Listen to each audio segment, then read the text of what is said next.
नमस्कार मित्रों, एक बार फिर आप सभी का सिलेक्शन पॉइंट प्रयाग में बहुत बहुत स्वागत है। देखिए मित्रों, हम लोग नंबर सिस्टम शुरुआत किए थे तो उसमें पार्ट 1 में हम लोगों ने अंक के बारे में जाना था। उसके बाद हम लोगों ने संख्या के बारे में जाना था।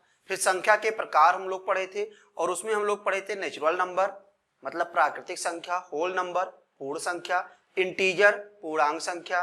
फिर उसके बाद हम लोग पढ़े थे इवन नंबर सम संख्या, ऑड नंबर विषम संख्या। आज उसके आगे हम लोग पढ़ेंगे इकाई क्या होती है, अभाज्य संख्या क्या होती है और फिर इसके आगे हम लोग कंटिन्यू जारी रखेंगे। ठीक है, तो जो लोग पिछला वीडियो नहीं देखे हैं पार्ट 1 वो उसको देख लेंगे और हम लोग उसके बाद आगे शुरू करते हैं। तो सबसे पहले मित्रों हम लोग आज पढ़ेंगे इकाई, यूनिट, जिसके केवल एक गुणनखंड हो उसे क्या कहते हैं, इकाई। ठीक है, जिसके केवल only one factor is called unit, जिसके केवल एक गुणनखंड हो उसे क्या कहते हैं, इकाई। अब कौन सी ऐसी संख्या जिसके केवल एक गुणनखंड है, तो वो संख्या क्या है, एक। एक ही एक ऐसी संख्या जिसके केवल एक गुणनखंड है। सभी को समझ में आ गया ना।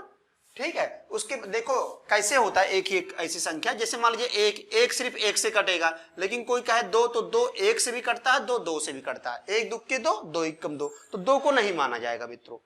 समझ में आ गया ना सभी को। तो इसीलिए सिर्फ क्या है, एक ही एक ऐसी संख्या है जो केवल क्या है, इकाई है। किसी कोई प्रॉब्लम। उसके बाद हम लोग आगे अगला नंबर पढ़ते हैं प्राइम नंबर। ठीक है, जिसको ऋण या अभाज्य संख्या भी कहते हैं। प्राइम नंबर को ऋण संख्या भी कहते हैं, अभाज्य संख्या भी कहते हैं। ठीक है, इसके दो दो नाम है। और इसमें देखिए जिसके केवल दो गुणनखंड हो उसे क्या कहते हैं, अभाज्य संख्या। Only two factor is called prime number. ठीक, अब देखिए कैसे होगा। जैसे कि एक एग्जांपल है दो। दो किससे किससे कटेगा, तो दो एक से भी कटता है, दो दो से भी कटता है। ठीक है, दो किससे कटेगा, एक से भी कटेगा, दो से भी कटेगा। चलिए तीन को देख लेते हैं। तीन किससे कटेगा, एक से कटेगा, तीन से कटेगा। क्या इसके सिवा किसी और संख्या से कटेगा, नहीं कटेगा। इसका मतलब ये भी अभाज्य संख्या हो गया, ये भी अभाज्य संख्या हो गया। चार को देखिए, चार आपका एक से कट जाएगा, दो से भी कटेगा और चार चार से भी कटेगा। ठीक है, इसीलिए ये क्या है, अभाज्य संख्या नहीं है। सभी को समझ में आ गया ना। तो अभाज्य संख्या को हम लोग देख सकते हैं कैसे क्या होता है। चलिए इसका एक सीरीज बना देते हैं। 2 3 5 7 11 13 और ऐसे आपका आगे चला जाएगा। ठीक है, अब यहां पर 9 अभाज्य संख्या नहीं होता, इसको ध्यान रखिएगा। 9 अभाज्य संख्या क्यों नहीं होता है, क्योंकि 9 आपका एक से भी कटेगा, 3 से भी कटेगा, 9 से भी कटेगा, इसीलिए 9 अभाज्य संख्या नहीं है। सभी को समझ में आ गया। तो हमने अभाज्य संख्या का एक सीरीज बनाया और हमने देखा कि स्टार्टिंग कहां से हुआ, शुरुआत 2 से हुआ है। यानी सबसे छोटी अभाज्य संख्या क्या होगी, 2 होगी। सभी को समझ में आ गया ना। किसी कोई प्रॉब्लम हो तो बताइए मित्र। ठीक है, अब इसमें हम लोग देखेंगे, अगर कोई आपसे पूछे सबसे छोटी विषम अभाज्य संख्या क्या होगी, तब आप क्या बताओगे, तब 3 आप बताइएगा। ठीक है, सबसे छोटी अभाज्य संख्या 2, सबसे छोटी विषम अभाज्य संख्या 3, सबसे छोटी सम अभाज्य संख्या 2 ही होगा। ठीक है, तो हम लोगों ने अभाज्य संख्या के बारे में देख लिया। अब यहां पर एक नोट लिखते हैं। तो नोट में आप लोग लिखिएगा सबसे छोटी अभाज्य संख्या क्या होगा, 2। सबसे छोटी विषम अभाज्य संख्या, विषम अभाज्य संख्या, ये क्या हो जाएगा, 3। Smallest prime number is 2, smallest odd prime number is 3। सबसे छोटी विषम अभाज्य संख्या क्या होगी, 3 होगी। सभी को समझ में आ गया। 1 से 25 तक की गिनती में कुल अभाज्य संख्या होगी, कुल अभाज्य संख्या होगी। तो कुल कितने अभाज्य संख्या होगी मित्रों, 1 से 25 तक की गिनती में 9 अभाज्य संख्या होगी। उसको गिन के निकाल भी सकते हैं। ठीक है, 13 लिखें, फिर 17 लिखेंगे, 19 23, तो कुल मिला के कितने हो जाएंगे, 9 हो जाएंगे। ठीक है, 1 2 3 4 5 6, उसके बाद 7 8 और 9। ठीक है, ये चीज ध्यान रखिएगा। तो 1 से 25 तक की गिनती में कुल अभाज्य संख्या कितना होता है, 9 होता है। 1 से 50 तक की गिनती में कुल अभाज्य संख्या कितना होगा, तो तो 1 से 50 तक की गिनती में अभाज्य संख्या होता है 15। इसको ध्यान रखिएगा, ठीक है, एग्जाम में पूछा जा सकता है मित्रों। उसके बाद अगला नंबर आपका आता है 1 से 100 तक की गिनती में। तो 1 से 100 तक की गिनती में अभाज्य संख्या कुल कितने होंगे? 25। सभी को समझ में आ गया? ठीक है, सबसे छोटी अभाज्य संख्या 2 होगी, सबसे छोटी विषम अभाज्य संख्या 3 होगी। ठीक है, एग्जाम में एक बहुत ही इंपॉर्टेंट क्वेश्चन पूछ सकता है, निम्न में से कौन सी ऐसी संख्या है जो सम संख्या भी है और अभाज्य संख्या भी है? ठीक है, सम संख्या भी है और अभाज्य संख्या। तो इसमें देखिए कौन सी ऐसी संख्या है जो आपको दिखाई दे रही है सम संख्या भी हो और अभाज्य संख्या भी हो? तो 2 है। 2 इकलौती एक ऐसी संख्या है जो सम संख्या भी है और क्या है? अभाज्य संख्या। इसको ध्यान रखिएगा मित्रों, ठीक है, 2 इकलौती एक ऐसी संख्या है जो सम संख्या भी है और अभाज्य संख्या भी है। ठीक है, 2 is a unique prime number, ठीक है, जो क्या है आपका इवन नंबर भी है। सभी को समझ में आ गया? किसी को कोई दिक्कत हो तो बताइए। तो हम लोगों ने क्या देख लिया? हम लोगों ने सबसे पहले क्या देखा? इकाई देखा, प्राइम नंबर देख लिया। अब हम लोग अगर प्राइम नंबर देखें तो अगला नंबर हम लोग क्या पढ़ेंगे?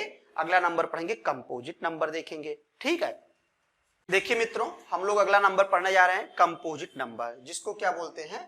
यौगिक या भाज्य संख्या। यौगिक संख्या भी कह सकते हैं, भाज्य संख्या भी कहते हैं। तो जिसके 2 से अधिक गुणनखंड हो भाज्य संख्या कहलाती है, मोर देन 2 फैक्टर। ठीक है, जिसके 2 से अधिक गुणनखंड हो उसे क्या कहते हैं? भाज्य संख्या।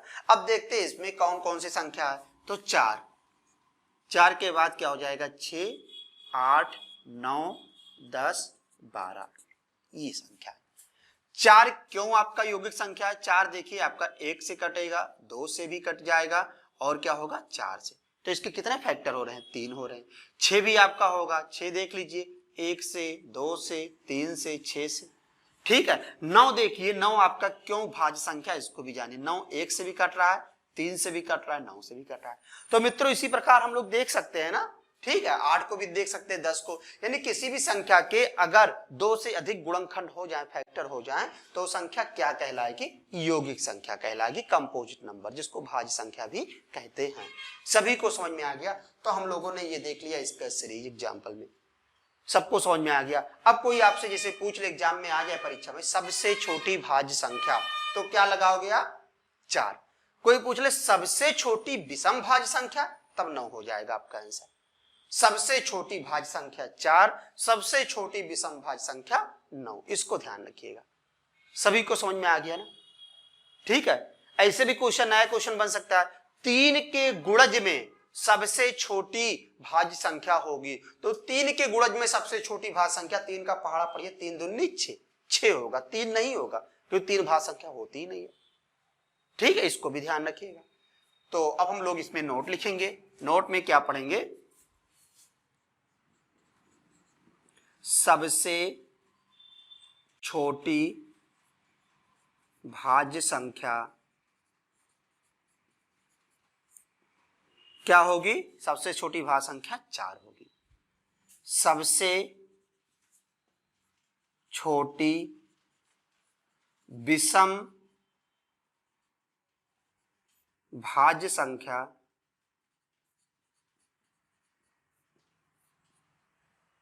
9।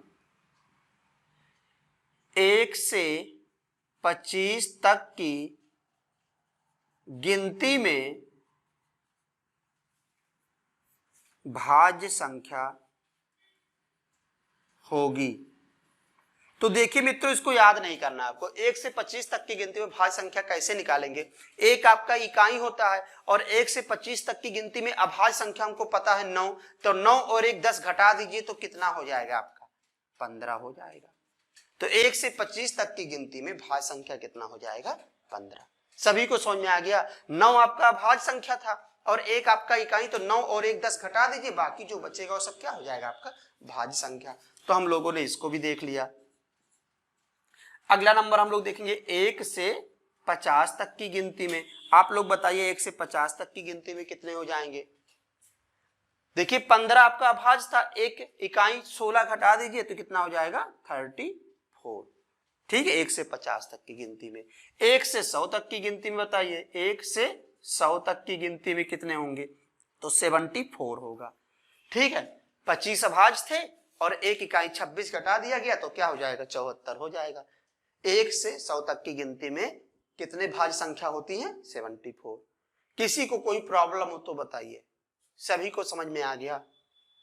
तो हम लोगों ने आज देखा, इकाई देख लिया, अभाज्य संख्या देखा और उसके बाद भाज्य संख्या देखा। चलते हम लोग आगे मित्रों। देखिए मित्रों, को प्राइम नंबर हम लोग पढ़ेंगे सह अभाज्य संख्या। किन्हीं भी दो संख्याओं के बीच का मासा एक हो, यद्यप एक हो तो उसे क्या बोलते हैं, सह अभाज्य संख्या। ठीक है, सह का मतलब होता है साझेदारी। साझेदारी कभी अकेले नहीं होता, इसको ध्यान रखें। कम से कम 2 लोगों की जरूरत पड़ती है। रूम पार्टनर ही ले लीजिए, ठीक है, कोई बिजनेस करना हो तो भी, तो साझेदारी कभी अकेला नहीं होती है। अब यहाँ अभाज्य लिखा है तो कुछ लोग समझ जाते हैं अभाज्य संख्याओं का ही साझेदारी किया जाएगा। ऐसा कुछ नहीं है, कोई भी संख्या हो। ठीक, किन्हीं भी दो संख्याओं का मासा का मतलब एचसीएफ, हाईएस्ट कॉमन फैक्टर, क्या हो जाए, एक हो जाए, यानी उसके बीच में एक के सिवा कुछ और कॉमन ना मिले। ठीक है, तो उसी को हम लोग क्या कहते हैं, सह अभाज्य संख्या। जैसे कि एग्जाम्पल, इसको जानते, ऐसे ब्रैकेट में लिखा जाता है, इसको भी जानिएगा आप लोग। ये लिख दिया तो ये क्या है, 2 और 3 के बीच में कुछ कॉमन है, एक के सिवा कुछ नहीं कॉमन है। ठीक है, 2 को देखिए, 2 का फैक्टर करो 1 और 2, 3 का फैक्टर कीजिए 1 और 3, तो कॉमन क्या मिला, एक ही तो मिला, यानी इन दोनों का मासा क्या हुआ, एक हुआ। तो इसका मतलब ये क्या हो जाएगा, सह अभाज्य संख्या। सभी को समझ में आ गया? हमने ले लिया 4 और 5, ये भी मित्रों आपका क्या होगा, सह अभाज्य संख्या। ठीक है, 7, 10, ये भी सह अभाज्य संख्या है, एक के सिवा कुछ नहीं कॉमन है। अच्छा, इसको बताइए, ये सह अभाज्य संख्या है कि नहीं है? ये सह अभाज्य संख्या नहीं है। क्यों नहीं है, देखिए आप लोग, 4 को 1 2 4, 6 को देखिए 1 2 3 6, तो कॉमन ये भी है, कॉमन ये भी है। एचसीएफ का मतलब तो हाईएस्ट कॉमन फैक्टर, तो इसमें बड़ा वाला कौन सा है, 2। लासा मासा आप लोग को जब पढ़ाया जाएगा तो बताया जाएगा सब। तो यहाँ पर इसका मासा क्या आ जा रहा है, 2, इसीलिए ये नहीं होगा, इसको ध्यान रखिएगा। तो हम लोगों ने सह अभाज्य संख्या के बारे में जाना, को प्राइम नंबर। किसी को कोई प्रॉब्लम हो तो बताइए। सभी को समझ में आ गया? ठीक है, इसके बाद हम लोग अगला नंबर पढ़ेंगे। देखिए मित्रों, ट्विन प्राइम नंबर, युग्म अभाज्य संख्या, इसी को जुड़वा अभाज्य संख्या भी बोलते हैं या द्वि अभाज्य संख्या भी कहते हैं। ठीक है, ये भी जानिएगा आप लोग, द्वि अभाज्य संख्या, युग्म अभाज्य संख्या या जुड़वा अभाज्य संख्या, इंग्लिश में ट्विन प्राइम नंबर बोलते हैं। तो इसको हम लोग देखते हैं, यदि किन्हीं भी दो अभाज्य संख्याओं के बीच का अंतर 2 हो तो उसे युग्म अभाज्य संख्या कहते हैं। इसमें मित्रों आपको ध्यान रखना कि कोई भी 2 अभाज्य संख्या हो और उसके बीच का अंतर अगर क्या हो जाए, 2 आ जाए, तो उसे क्या कहते हैं, युग्म अभाज्य संख्या कहते हैं। जैसे कि एग्जाम्पल में हम लोग देखेंगे 3 और 5, क्या ये दोनों अभाज्य संख्या है? 5 में से 3 जाएगा, 2 हो जाएगा। 5 7, ये भी आपका हो जाएगा। ठीक है, उसके बाद 11 13, ये भी आपका बनेगा। तो इसी प्रकार संख्याएं हम लोग देख सकते हैं। 9 11 नहीं बनेगा क्योंकि 9 अभाज्य संख्या नहीं होता है। इसमें मित्रों याद रखना है, दोनों संख्याएं अभाज्य होना चाहिए और सह अभाज्य में कोई जरूरत नहीं था। ठीक है, तो हम लोग ये कह सकते हैं कि every twin prime number is a composite number, but every composite number is not a twin prime number. यानी सभी युग्म अभाज्य संख्या सह अभाज्य संख्या होती हैं, लेकिन सभी सह अभाज्य संख्या युग्म अभाज्य संख्या नहीं होती है। ये जो संख्या है ये आपका युग्म अभाज्य संख्या भी है और इसे सह अभाज्य संख्या भी हम लोग कह सकते हैं। क्यों? क्योंकि इन दोनों के बीच के मासा क्या आएगा, एक ही तो आएगा। यहाँ भी मासा एक ही तो आएगा, यहाँ भी मासा एक ही आएगा। सभी को समझ में आ गया? तो हम लोग ये भी जानेंगे कि सभी युग्म अभाज्य संख्या, ठीक है, सह अभाज्य संख्या होता है, लेकिन सभी सह अभाज्य संख्या युग्म अभाज्य संख्या नहीं होता है। क्लियर हो गया ना? सभी को समझ में आ गया? तो हम लोगों ने मित्रों यहाँ पर ये देख लिया, ट्विन प्राइम नंबर भी देख लिया। ठीक है, सभी को समझ में आ गया। चलिए अब हम आपसे पूछते हैं, आप लोग बताएंगे सबसे छोटी अभाज्य संख्या, बताइए आप लोग क्या होगा? 2 होगा। सबसे छोटी विषम अभाज्य संख्या 3 होगा। 1 से 25 तक की गिनती में कितने अभाज्य संख्याएं होती हैं? 9। 1 से 50 तक की गिनती में कितने अभाज्य संख्याएं होती हैं मित्रों? बताइए, आप लोग बताइए। 15। 1 से 100 तक की गिनती में कितने होती हैं अभाज्य संख्या? 25। 1 से 25 तक की गिनती में कितने भाज्य संख्या होती है? 1 से 25 तक की गिनती में भाज्य संख्या बताइए। ठीक है, तो 1 से 25 तक की गिनती में भाज्य संख्या कितने हो जाएंगे? 15 ही हो जाएंगे। ठीक, अभी अभी पढ़ाया गया है। 1 से 50 तक की गिनती में भाज्य संख्या कितने होते हैं बताइए आप लोग?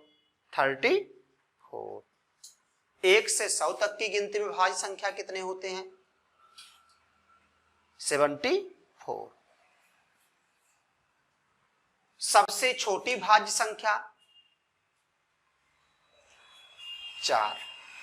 सबसे छोटी विषम भाज्य संख्या 9। तो ये सब चीजें आप लोग ध्यान रखिएगा। ठीक है, किसी को कोई प्रॉब्लम हो तो बताइए, और वीडियो कैसा लगा कमेंट कीजिएगा जरूर से। अगला टॉपिक हम लोग अगले वीडियो में पढ़ेंगे। नमस्कार।